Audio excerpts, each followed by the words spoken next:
Thanks for tuning in to another episode of Key Factors Podcast. I'm your host, Mark Jones, and this podcast is powered by ReviewMyMortgage.com, the largest index of mortgage programs nationally. And on today's episode, we are going to be talking about luxury living and listing with ROPAX. And without further ado, I want to introduce two awesome people in our industry and I would say local celebrities in our town. Robert and Stephanie. How you guys doing? Doing great. Really good. Thanks for having us. Yeah, absolutely. So as we kick this thing off, I want people out there to know who we're talking about. Some know who you are, some don't. And I want a moment for you guys to kind of take us through where you've been, where you came from, and how you got to where you are. Who wants to start? Ladies first. There you go. Lady. Originally, I'm from California, used to be a professional horse trainer. So when I got into real estate 11 years ago, I literally knew nothing. I didn't realize I was in sales. I just thought, oh, you get your license and the phone rings. Well, that was the furthest thing from the truth. So I think everyone thinks that. Yeah. 11 years ago, I mean, it almost was that way around that time, right? I got in 10 years ago. So at that time, rates were super low. Everybody was buying, and everybody was jumping into the industry. So you got in right before then. Yes. The first year I was in, I went to, I started with Keller Williams. They had a great training program. I believe back then they were like on the Forbes list for one of the best training programs in the country.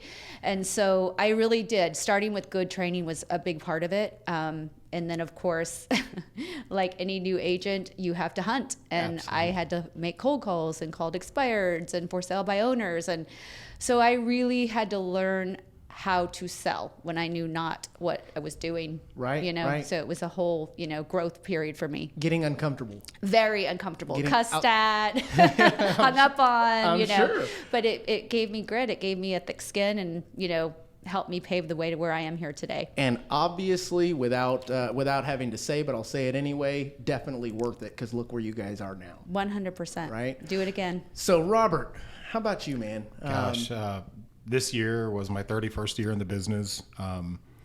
I started off as watching my mom. She was a realtor back in the day. She was a mega agent for her time. Awesome. And, I was the one that would listen to her negotiate and take listings and talk to people. So I had an unfair advantage when I did finally get my license and decided to be a realtor because I didn't know what else I wanted to be when I grew up. I'm still trying to figure it out. Yeah, me too, at 50. But I knew the terminology and the lingo and the mannerisms and, what to do or what not to do. And I hit the ground running and I've never looked back. I mean, I've done other things business venture wise, but I'm actually having the most fun ever in my career, just because of what I've learned over these 31 years, but also that I get to do it next to the person that I love the most. That's awesome. It's just, for me, it's just fun. That is pretty awesome. And I can tell you, I work very closely with my wife, and it is a blessing to be able to share that kind of interaction on a daily, regular basis, and at the same time, make money while you're doing it, right? Sure. Helping people, Yeah. In turn, making money. Yeah. So that being said, and I think they're being a little modest, guys. So Robert and Stephanie have a combined 43 years of real estate experience, with over 2,500 sold homes, sold properties, and over 650 million. 650 million. That's a big number. How do you get there? And how did ROPAX become ROPAX? Do you want to tell that story? So the ROPAX story was kind of funny. We decided to, we're together, this is going to stick. So why don't we just start working together and let's figure out what our marketing plan is going to look like. And I'm like, well, you're Robert, I'm Paxton, let's go ROPAX. And he just looked at me and goes, done. That was it. We literally spent maybe 15 seconds. That's awesome. And we just ran with it. And so then it was funny because people were like, are you a medication? And I'm like, yeah, we solve your real estate problems. I'm like, we should take that to the next level. Take two of us. Yeah. That's awesome. Call you in the morning. So yeah, that's how it started. I mean, what other way would it be? I mean, ROPAX, you've got different variations of that, like Paxert. ROPAX sounds so much better. So much better. So I know that from our experience and us being friends for the last, I think it's been about 4 years now that we really became friends. I've seen some things in you guys that I can simply say is branding. You guys stand behind your brand. You do a great job of painting the picture of your brand. So, and I don't want to go too far into that just yet, but I do want to hear kind of how your story began in regards to the ROPACs. Once you decided to join forces, what was that like? Was it, okay, let's segment, you're doing this piece to it, you're doing the cold calling, I'm going to do this side. What was that like? For those out there that are considering joining forces? And I'm going to take it a step further. I believe the future, with the writing on the wall, you're going to see more and more realtors joining forces as time passes. Yeah. What do you think? I would agree wholeheartedly. I will say that when we first really blended together, our first appointment was abysmal. It was horrific because I knew my role, she knew hers, but we didn't know our role. Right. And it was funny because we can look back and laugh at that now, but boy, it was a very uncomfortable experience going on that first listing appointment. But there are things that admittedly, even, at that time, 27-ish years that I'd been in the business, that I didn't know well. Yeah. And that she knew amazingly well. So I've learned so much from her side of it, and she from me. And where we've met in the middle, I think, has just been the absolute most beautiful union of from a professional standpoint to best serve our clients. I mean, absolutely. Would you agree? I think there was a couple of things, yes, absolutely. But one thing was I was very prospect driven. Okay. And he was very marketing driven. Okay. So when you have the enhancement of both being prospecting based and marketing based, it's a lot different than being enhanced by one or the other. So we were able to take that, I think, to another level.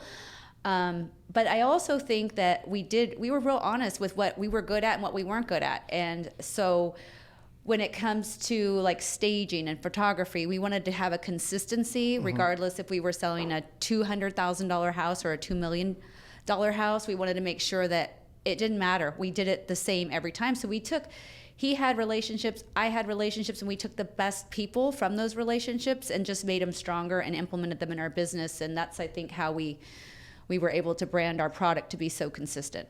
And I think you mentioned a couple of things there that I want to highlight, which number one is being honest about your strengths and weaknesses when it comes time to building a team and going, okay, we're either both going to go at this thing and combine our efforts, or we can go about it methodically with essentially the end in sight. I like to start everything with the end in sight. What do I want the vision of this to look like? And each decision is based upon the goal of getting that outcome. And I feel like you guys did a great job of knowing what you wanted your branding to look like, knowing what your image is going to look like, and what you guys stand for. I know easily that you guys are hardworking. I know that you do what it takes to help your customers, and that most of the time consists of going above and beyond to make it happen. Yeah. That's pretty telling, and obviously where we are now, and it shows to that. So getting into the luxury side of things, what drove you to wanting, I mean, everybody wants to be a luxury listing agent. Everybody wants to work with higher end customers, but some people don't end up getting there. What separated you, and why and how did that come about?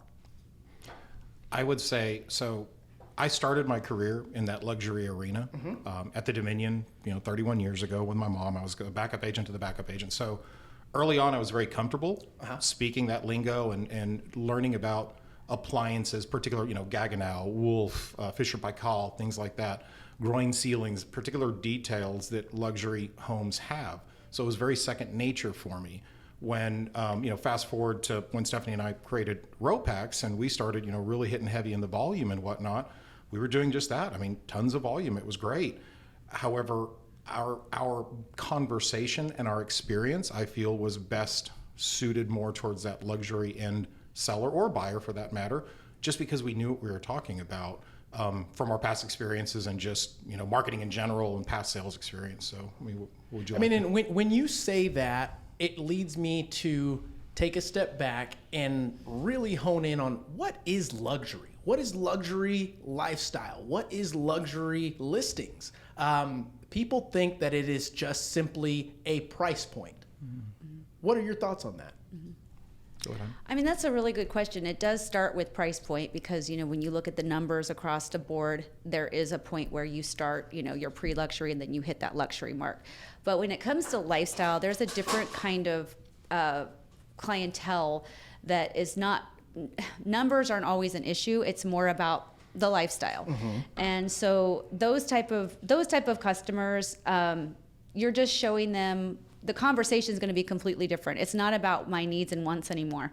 It's now about everything's about my wants and how I live my day-to-day life. And, am I flying to work?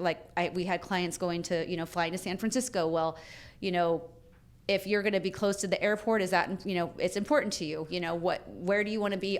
School districts, all of those things, if they're raising families. So it's a different conversation versus just the normal, we all need shelter, right? Right. But it's extreme shelter. For your extreme person, exactly. The extreme lifestyle, or what someone would onlooker think is extreme, but to these folks is normal. That's everyday It's life. normal. We toured a house the other day that had a helipad. Wow. And to him, it was very normal. Right. So it's funny because I was visiting with a good friend of ours that sells in Beverly Hills, and luxury is kind of skewed. What might be luxury to one person might be entry level to another one who's Correct. in a luxury segment. Absolutely. So, I mean, we see these $1 million listings, things of that nature, and it almost looks fake because of the ease of access, the mentality that they go about it. But I think one thing that I see that is very common within luxury listers or agents is the lifestyle that they lead. Right. And it's almost, and you guys can correct me if I'm wrong, but it's almost in starting, you kind of have to fake it till you make it type situation. Lord knows I did. Yeah, I mean, tell us about that, Robert. I mean, the idea and concept, because I can tell you personally, I had to do the same thing. Right. You got to fake it till you make it. Yeah. And I'm not saying lie, but at the end of the day, do your research and know that when you get hit with a question about different refrigerators, you know what the hell you're talking about. You need to know. I mean, years ago, I had a dear friend of mine, agent, who, poor guy, he admittedly said, Robert, I'm clueless. I don't know how to explain this house. Please help me. So I went with him on his showing with his client so I could help build him up, just because the poor guy did not know what he was talking about. And it just comes with knowledge. Right. One thing I've learned from Stephanie is, she is a voracious reader. To the nth degree. And now I've embraced that. Years ago, I was a kid. I loved to read. And I've learned so much watching what she does. That's awesome. And that, a lot of agents don't want to put the time in. No, that is very true. And I think that's true with any profession. We as humans tend to be quite lazy. I'll say it. And most of the people listening to this right now are trying to figure out how to grow your business, how to do certain things. And the simple answer is do more. Whatever you're doing, do more. So that being said, in you guys is seeking of doing more, where did you decide to do more? More marketing efforts, more, you tell me, more calls? So many things you hit on there. I'm not a fake it till you make it type of person. I'm more of a She's bad and bougie, y'all. No, I really think you have to be, do, have. And so in order to be, we will go literally to Houston to become inspired, because when you go to Houston, there's an energy there. There's a level of money there that there just isn't here in San Antonio. I agree 100% with that. So when you're driving down, by Post Oak or, River Oaks, and you're seeing Ferraris every 5 cars or, Rolls Royces or all these high-end property cars, you just, in these beautiful homes, you get inspired by that. So for us, it's okay, if you immerse yourself, Tony Robbins talks about immersion. If you immerse yourself in that, and then you come back to a town like San Antonio, it gives you confidence to talk to anybody. Absolutely. Because then you're being in that moment, and then you're doing it, and then eventually you start attaining it and having it. So I'm a big believer in, the fake it till you make it. The fact that you're even trying is not faking. I agree with that. And I think that's a good people statement. I think people get that concept skewed Yes. as lying, and that's what it's not. No, it's not. It's not Yeah, lying. no. It is for example, like you mentioned going to Houston. A lot of people ask me, why do you go to Las Vegas so much, Mark? Perspective. Truly, it is to have conversations with people that I don't get to have conversations with here. Not that they're not here, but I don't have access to them as often, whereas I'm sitting at a blackjack table playing $100 a hand, and the guy next to me is a millionaire. Yeah. We get to talk about things that I don't normally get to talk about at home, you know? There's a different energy. 100%. It almost brings you to a level of when you get back here, I don't want to say that you feel superior, but I think you said it best, is those things are thrown at you and you can overcome them because you've immersed yourself in them. It's almost osmosis. You get yourself around that and you're going to become it if that's what your goal is to. Sure. You know? I would agree with that.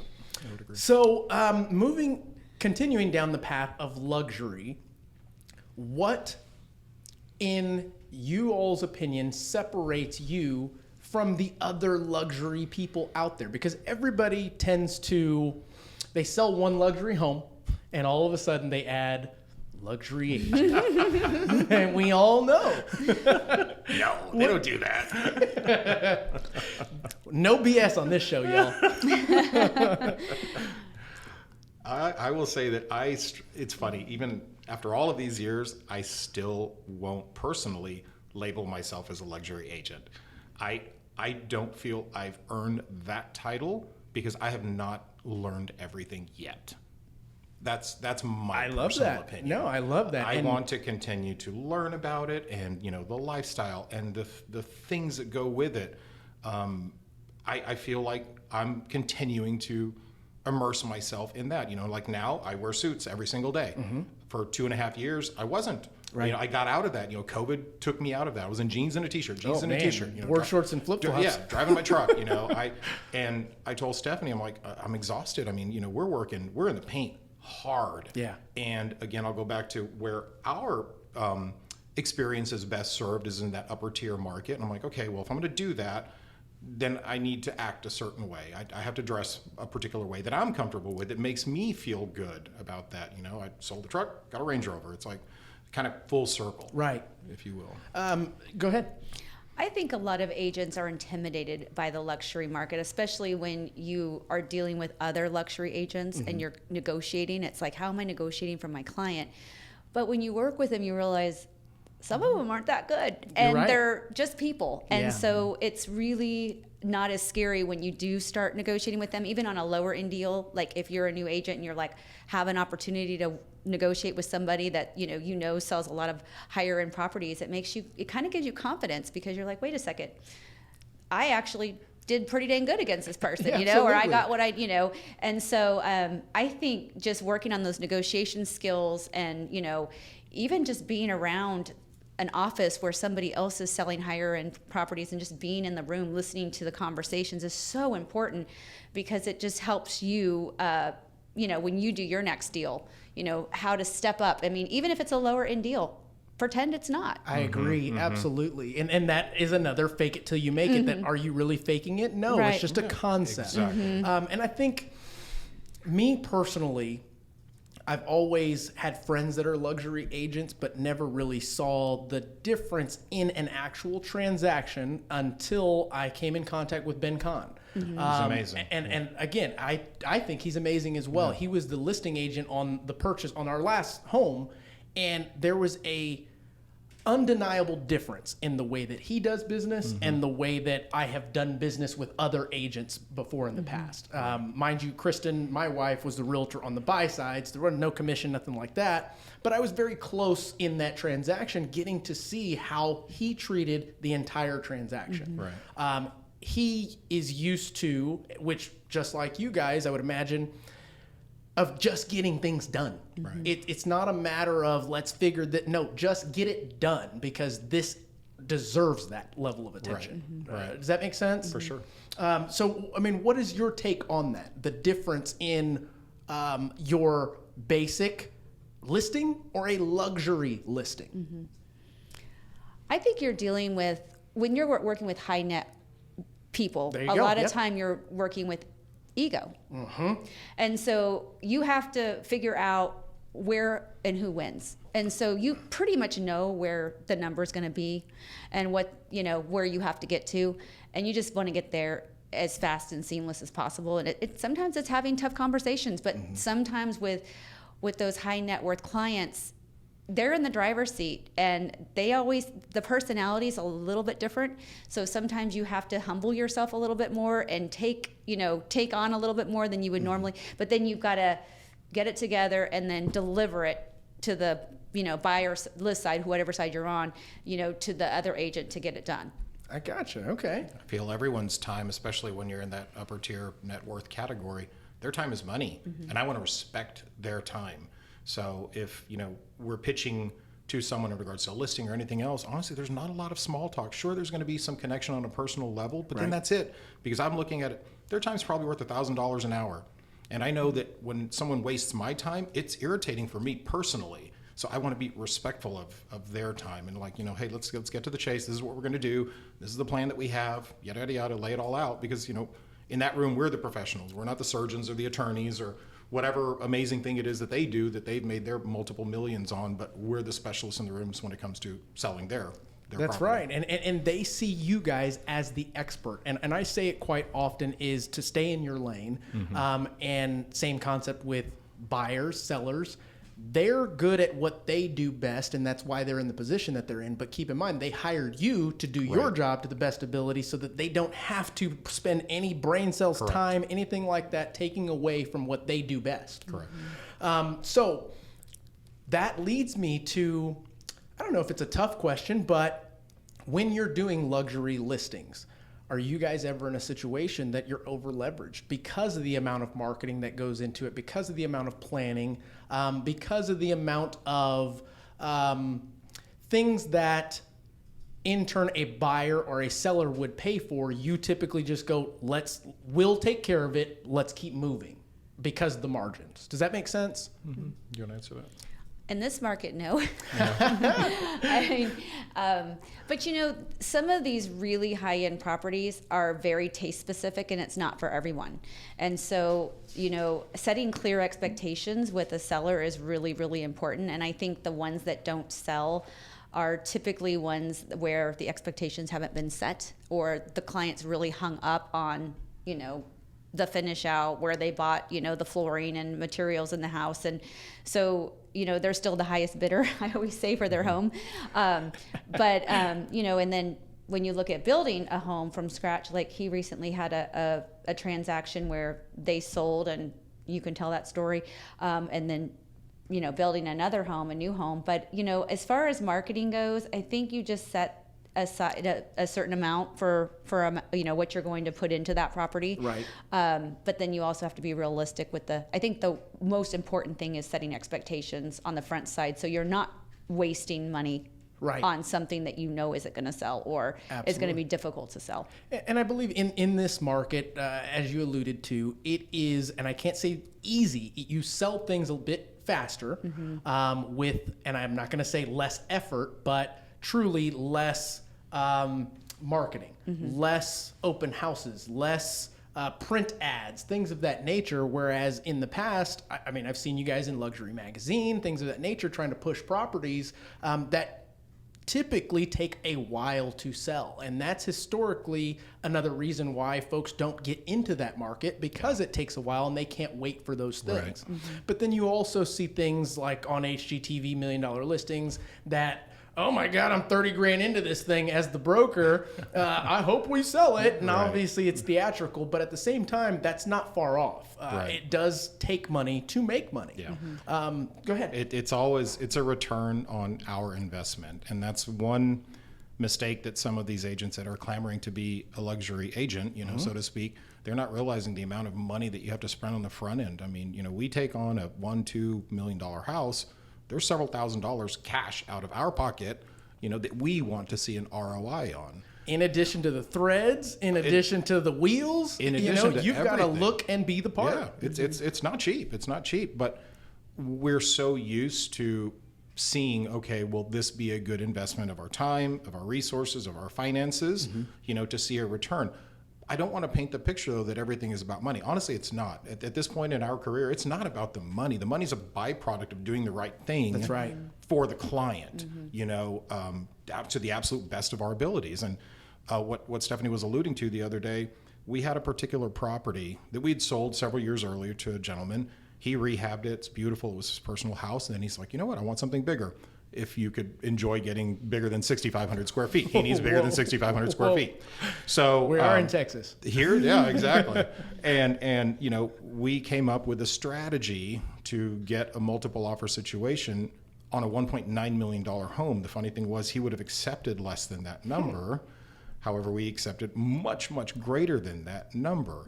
He was pleased. We were pleased. You know, we worked tirelessly for like 4 days. Sure. Literally nonstop on that deal. So do you want to talk about that strategy? The strategy, for many of these situations, we have to be there personally. Yeah. Because I just have to take into consideration that odds are the other agent might not know how to sell that home. I mean, every squirrel finds a nut. Yeah. And it's great. They can find a luxury buyer, but we have to paint that picture of what that lifestyle is and everything else. You know, opening the 30-foot doors in the back to paint that. You know, hey, this is how it's going to be at 8 o'clock in the night or 8 o'clock in the morning with your family and blah, blah, blah. And we did that successfully and had multiple offers on that. But had we not been there, because there's so many things that are hidden behind walls and intricacies, they wouldn't know how to sell that.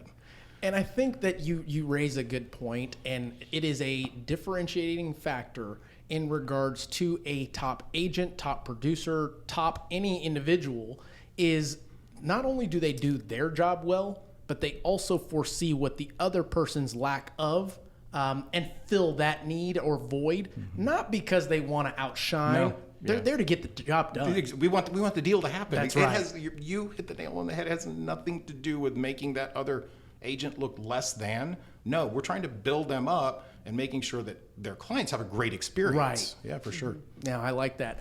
So I wanted to add a new segment to this thing, and it's called What Works and What Doesn't. So I've got a list of things, and I want to just fly through them. You guys say yes or no, and then we're going to go back and talk about each one of them because I want to hear your perspective from not only a luxury lifestyle listing agents, but more so from your experience, because you weren't always luxury listings. Matter of fact, I know you guys still do all types of properties, and you have to do that to stay on top, in my opinion. So without further ado, I'm going to run through this list, and you guys say, does it work? Does it not? We'll talk about the why or why not after, okay? So number 1, lead generation. Does it work? Yes. Yes. Sign writers, do they work? Yes. Asking for referrals, does it work? Yes. How about calling aged leads? Calling what? Aged leads. Yes. Yeah. Yeah. Okay. How aged listings? My bad. Yes. Yes. She's the queen Those of that. things. That's awesome. I remember getting a call. It was probably 4 years ago. We were in our Sandy Oaks property, and it was Stephanie calling. That's and right. we had just taken it off. That's right. And she called, and I'm like, Stephanie, it's Mark. She's like, what the hell? I'm like, I You remember that. are crushing it. You keep going. I freaking love that. Yes, because you yes. hear people talking about, what can I do to get Yeah, business? right. There's How so about go and do much. the things that it takes to get Yeah, business? yes. Just do them. Yep. So as we continue, let's go. How about canceled listings? Yes. Open houses? Yes. Yes. Social media? Yes. Yes. All right, let's go back and talk about these things. And I had a feeling that you guys would, I don't know, agree, but yes, all of these things work. It's about how you do it. It's about how you go about it, how you leverage it. But I want to hear some of the things from you all's perspective on why lead generation works. Let's just go through this thing. Lead generation. How do you guys lead generate? So as you know, Machine. I'm a She phone is. caller. I love because for me, when I'm calling people in their homes, they own a home. Yeah. So it's like, if I can make a relationship over the phone, which is really weird because I have friends now I've never even met in person from making cold calls. Sure. And we actually met a friend for a brunch one time from cold calls. That's cool. And we text about finances and all that stuff all the time because he's a big finance guy. So yes, lead generation is super important. So I mean, lead generation can look different for everyone. I mean, she is the calling queen. I would never, ever want to go up against her on a phone call. She would slice me dice like a you Ginsu knife. But lead generation could be, going to networking events. Mm-hmm. It could be going to, if you have a friend group of, if your cars, watches, whatever, that could potentially be lead generation as well. So now, have you guys within your career ever been at the point that you're actually paying for leads, like a Zillow, Realtor.com, Boomtown, things of that nature? we've talked about it, but we never have. We've yet to do it. Yeah. I've hired it out, and they're not that good. So Sure. I took the job back. I would love to fire myself from it, but it's just. It's awesome. No, you do what works, and if it ain't broke, don't fix it, right? Okay, so moving forward, we'll skip over sign writers, asking for referrals. I think this is something that should be talked about more, should be advocated more, but because it's not, we end up with more business. Why? Because we do it and most don't. Yeah. What are your thoughts on asking for referrals? I almost don't ask enough.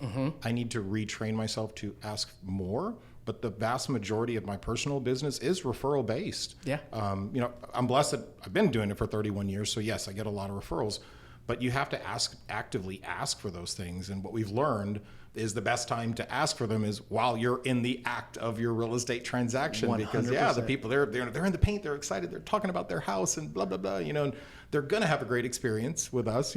Even if something goes sideways, we're going to work tirelessly to make sure that whatever it is made right. Absolutely. Yeah. And you mentioned something that I have talked about for years, but I want to spotlight it.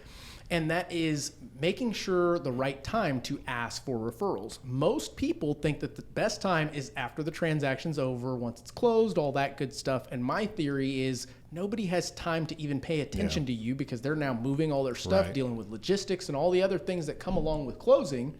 Whereas for us here at the branch, I used to send gifts to the borrower's work at the middle of the transaction so that we can give the opportunity for the loan officers to ask for referrals with a little bit of bonus added to it. Sure. But as they say, the most exciting time for a buyer is when they sign the contract. Yeah. What are your thoughts on when you should ask for a referral? I love what you did, though. That's so great to send it to their office. I always like to ask during a win, like you said, their offer was accepted in this market. Great time to say, hey, if you know somebody else that, would like to have their offers accepted, give me a call. Whatever that looks like. But yeah. Okay, very good. So how about open houses? These days, because of COVID, we've seen less and less open houses. In luxury type listings, there are even fewer opportunities for open houses. What is the concept that you perceive on open houses, and what are some best practices? You should tell them your story about that gigantic win over in Lavaca. Ooh, I want to hear a big story about a We had over Lavaca. 100 people show up, and you. Well, Who's this Lavaca? That was a different time. That was a different time. I think, Misty, our buyer's agent's really good at open houses. Like every time she has one, she gets a client. She's just very personable and people love her. I think the best thing with open houses is like looking at, since there aren't a lot available, is making relationships with agents, listing agents, and really treating that open house like, the best you can. I mean, giving the listing agent a thank you note. Thank you for allowing me to hold it open, cleaning it, making sure it smells good, making sure that it's an amazing experience for the seller and it makes the listing agent look good. I think too many times in the past we've had people want to hold our listings open and they don't really care. They leave it They crappy. show up late. They're late. There's no signs. So having a strategy planned out and that you can hand to the listing agent and doing what you say you're going to do. Absolutely. That's huge. And building those relationships, because if I have an open house or a home that comes on the market that's available I have 2 people I would send that to right away. And I'm sure I'd have 30 agents calling me. Right. So. And I think that we'll talk about from a new agent perspective. When people mention open houses, they think that they're really going to sell that house. That is not the idea of an open house. No. I mean, what is the idea of an open house? It's a lead generation. There to you go go. back to your number one point. There lead you go. generation. That's what it is. And I think as new buyers agents or aspiring listing agents, they go into that with the idea of, I've got to sell this house. And that is the wrong mindset. They need to sell themselves. They need to sell themselves. Meet as many people as you can to get through that door. Matter of fact, when I was giving classes back in the day on open houses, I would encourage the agent to print out door hangers. Go the day before and stick them on every street on that block. Because the idea is you're going to get people walking through that already live here. Right. They're nosy. They may have a relative or friend that's trying to move to the area, but they're not going to sell that house. Right. So acquire all the leads you possibly can from that, right? 100%. And finally, social media. What are your thoughts? I am learning TikTok, which is kind of funny. I love it. And I've seen some of them. I'm like, I saw one the other day. I was like, oh, look at her. She's killing it. I mean, talk about getting out of your comfort zone. I mean, Facebook was so easy for so many years. And it was like, man, if you just posted, you were crushing it. Right. Now it's like, you've got to do Instagram and it's like lifestyle posing. I'm like, I don't sit there and pose in front of a camera. I'm selling real estate. No way. So it's really difficult for me because I'm like, it works for some people. So I'm just, here I am trying. I can tell you, I grew the Mark Jones team and now into Lock and Terra Loans by way of social media. Yeah. And as social media evolves into the, like you said, TikTok, I still don't even have a TikTok account. I don't tick or talk, but I do know that it is the future. And in order for you to stay relevant, you've got to evolve with change. Change is inevitable in our industry. And I see that you're putting yourself out there, getting uncomfortable, consistently getting uncomfortable, which means you're continuing to grow. Yeah. And then with you, Robert, you're constantly learning. That is a trait that, in my opinion, most, if not all, the successful people that I've had conversations with all have in common, is they're constantly learning. And it allows us to learn from each other. Absolutely. When we have things like this. Mm-hmm. Absolutely. So we talked about luxury, what it means to be a luxury lister or agent, the lifestyle that it brings upon. We've gotten a couple of tips and a couple of perception from you all's perspective on different things that help generate business. I'd like to talk about today's market. What are you guys experiencing out there? Raw transparency. Everybody is talking about there's a lack of inventory. We're talking multiple offers. What's going on in today's market, and what do you think the future holds? Do you want to chime in on that? Yes, since I do make a lot of calls every day, I have a list of people who would sell if they could find something to buy. I think the market right now is frustrating because what is on the market, I think there's not a lot of good stuff. And anything that does come up good is definitely going to be in a multiple offer situation.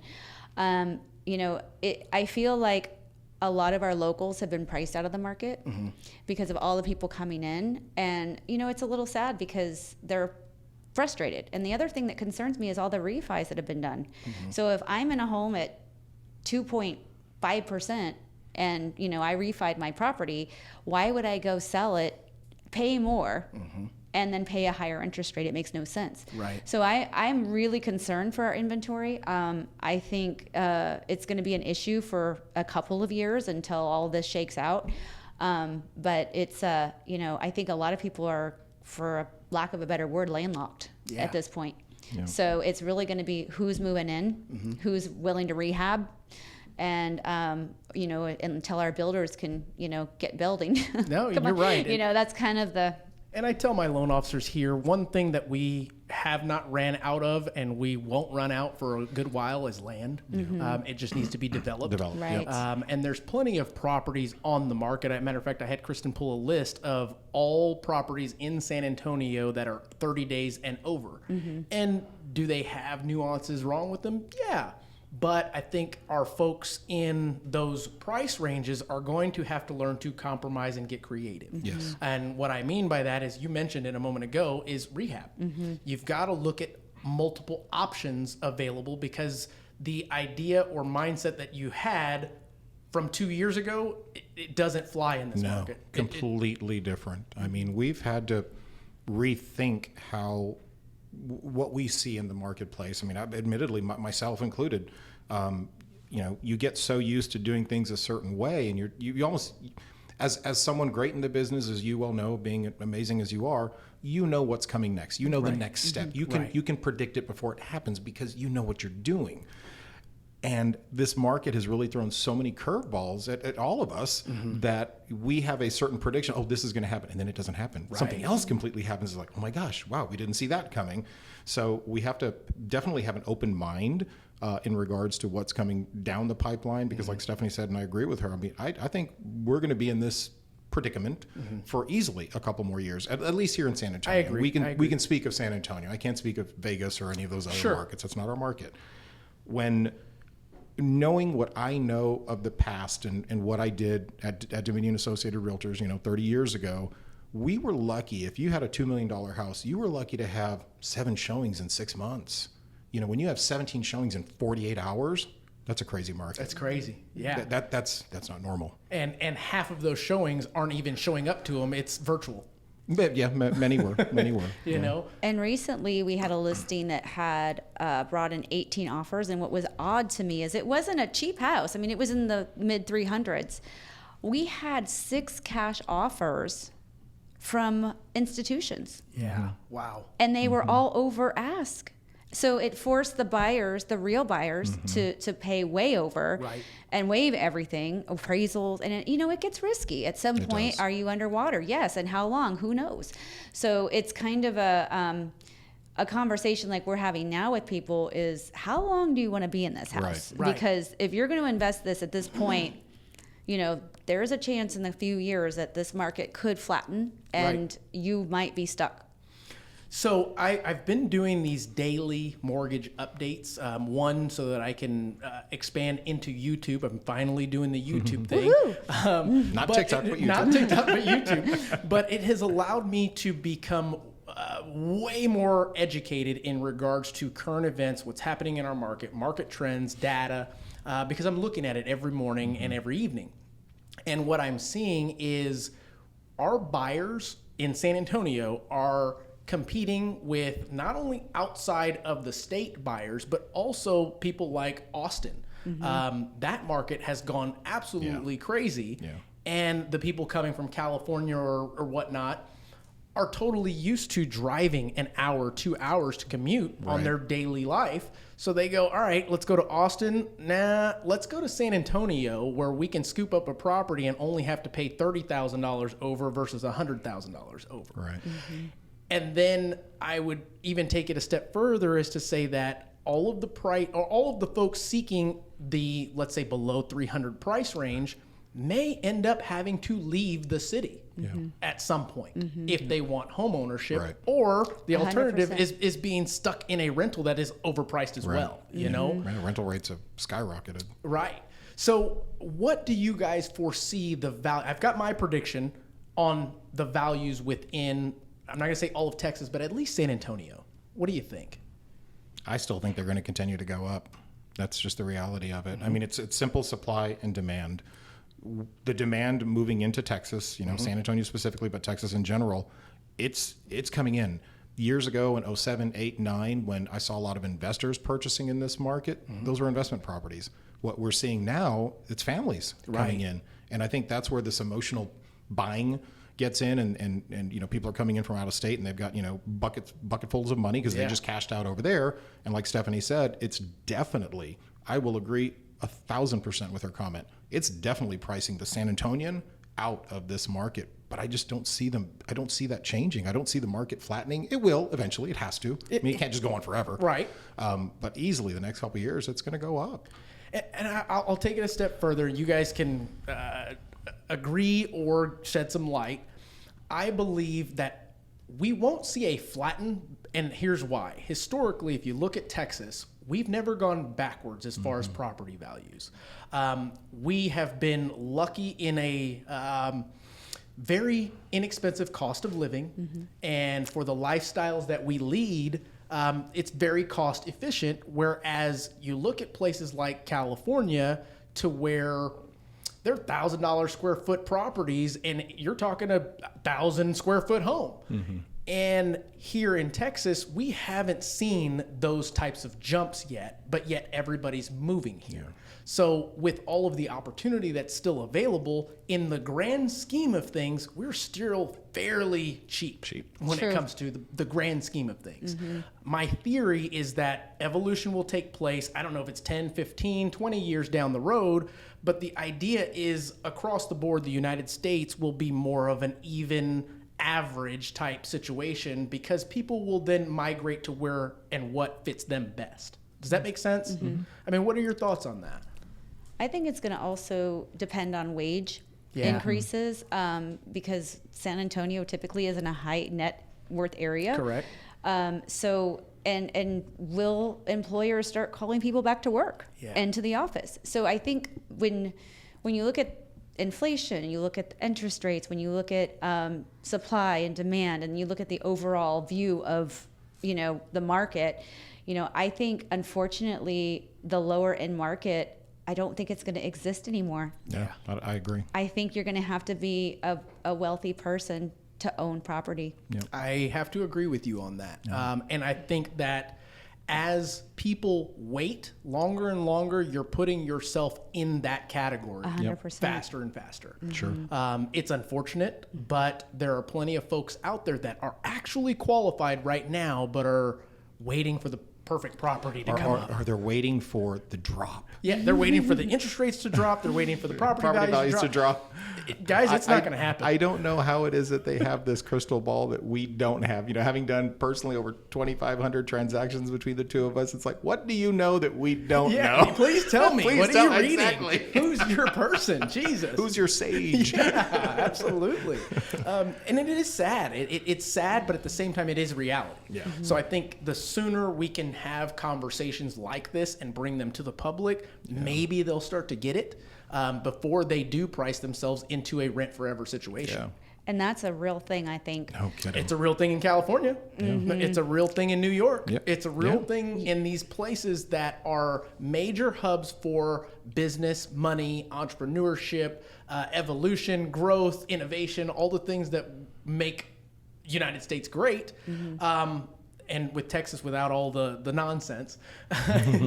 But I think it's just telling. It's telling to what the future holds, and we have to be careful how we tread moving forward. But also at the same time, education is going to be the key to this. Really. I would agree. So that being said, guys, do you have anything to add? I think we're doing great on time. I know you got to hit the road here in a sec. But do you guys have anything to add to our listeners in way of advice, something that they can take to the bank and cash? What would you? What check what would is, you give What is someone? whisper sales? Good question. Whisper sales is when somebody doesn't want their property marketed, but they just want it to be agent to agent sold. We were just talking about that in today's meeting. One of the loan officers brought it up. Matter of fact, it was my brother, Preston. He said, I'm hearing a lot of properties that are being sold without even hitting MLS. You want to know my thoughts on it? Yeah. My transparency? I said, I have a feeling that it's agents not wanting to put in the work for their customers because technically multiple offers will lead to a higher outcome for their buyer or for their lister. But I don't know. I mean, I'm not a realtor, so I don't know. Is that something that's a good thing, or is it something that, because keep in mind, if it's not on MLS, it really didn't happen. Doesn't go as far as a comp, things of that nature. You still get paid. So it happened. Yeah, So to your point, though, last weekend we had a $600,000 house that we would call a whisper sale. We had it in the private MLS.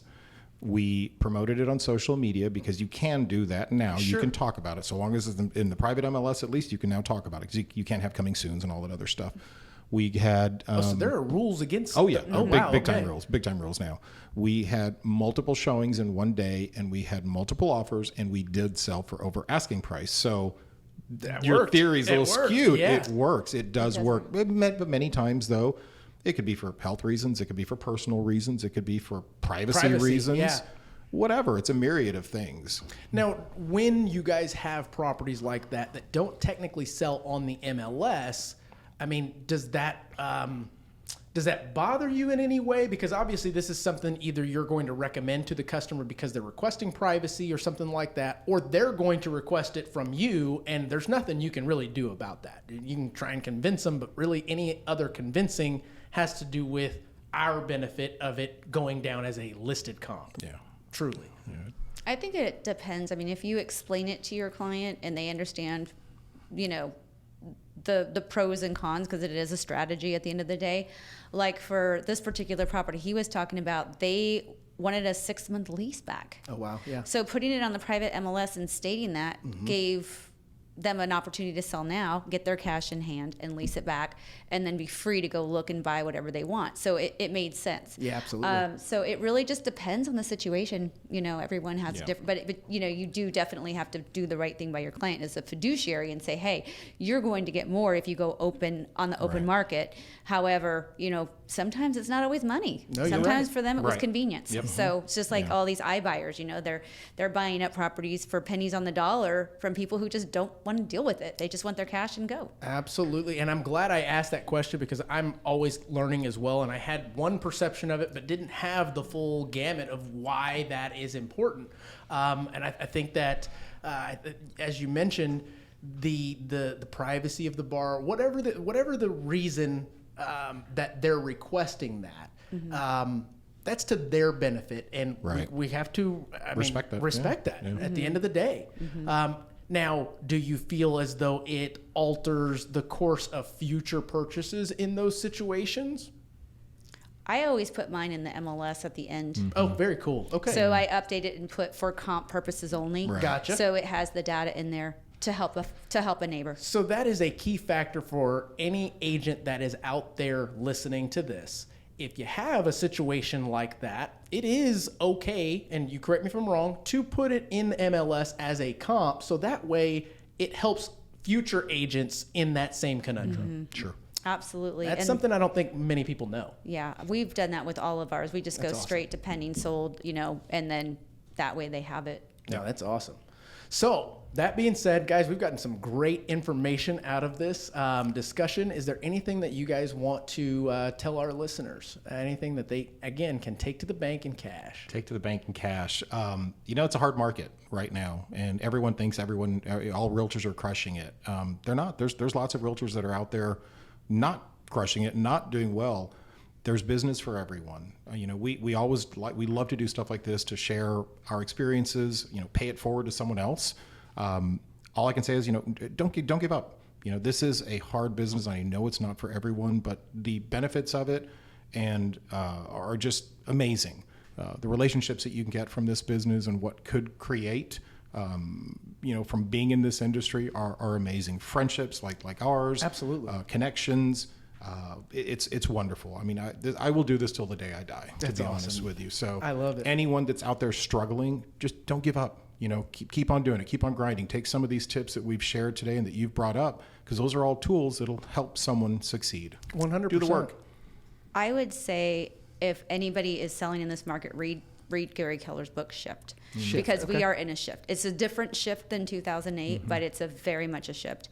And it will shift again. And there are so much opportunities in those tiny months where look at when COVID hit, like 2019, 2020, when we were like in a basic recession and nothing was selling. And then boom, we haven't Flip stopped the since. switch. The Absolutely. water faucet was But turned.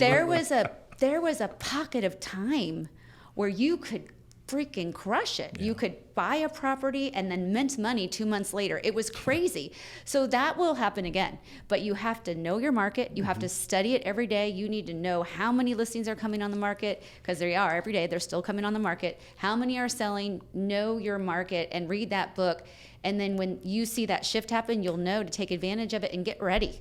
And I think that to close out with that, I think if you as a buyer's agent, listing agent, are going to continue to follow the masses, you will end up where the masses will end up. And in order to be successful and separate yourself from the rest, you've got to go away from the pack.